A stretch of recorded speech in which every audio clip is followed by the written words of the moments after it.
5 ஆண்டுகளுக்கு என்ன கட்டம்?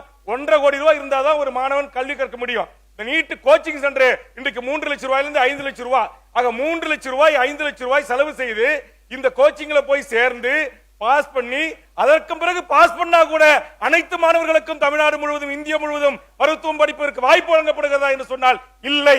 ஆக நீட் என்பது ஒரு சமூக அநீதியான ஒரு தேர்வு, ஏழை எளிய மக்களை நுழைய விடாத ஒரு தேர்வு, உயர்கல்வி படிக்க விடாமல் தடுக்கிற ஒரு தேர்வு. ஆக அந்த தேர்வு ஒழிக்கப்பட வேண்டும், இந்த மண்ணிலிருந்து அகற்றப்பட வேண்டும் என்று சொன்னால் மாண்புமிகு முதலமைச்சர் அவர்கள் இந்தியாவிற்கே வழிகாட்டியாக சமூக நீதி இயக்கத்தை வழிநடத்துகிற தாங்கள் கண்டிப்பாக மாநில உரிமைக்குரிய இந்த கல்வி உரிமையை பொதுப்பட்டியலிருந்து மீண்டும் மாநில பட்டியலுக்கு கொண்டு வந்து இந்தியாவிற்கு வழிகாட்டுவதற்கு இந்த சட்டமன்ற நடவடிக்கை எடுக்க வேண்டும் என்ற வேண்டுகோளை முன்வைத்து இந்த நீட் மசோதாவை மீண்டும் ஆளுநருக்கு அனுப்பி வைக்கிற வரலாற்று சிறப்பு மிக்க இந்த மசோதாவை தமிழக வாழ்வுரிமை கட்சியின் சார்பாக வரவேற்று அமர்கிறேன். வாய்ப்புக்கு நன்றி, வணக்கம்.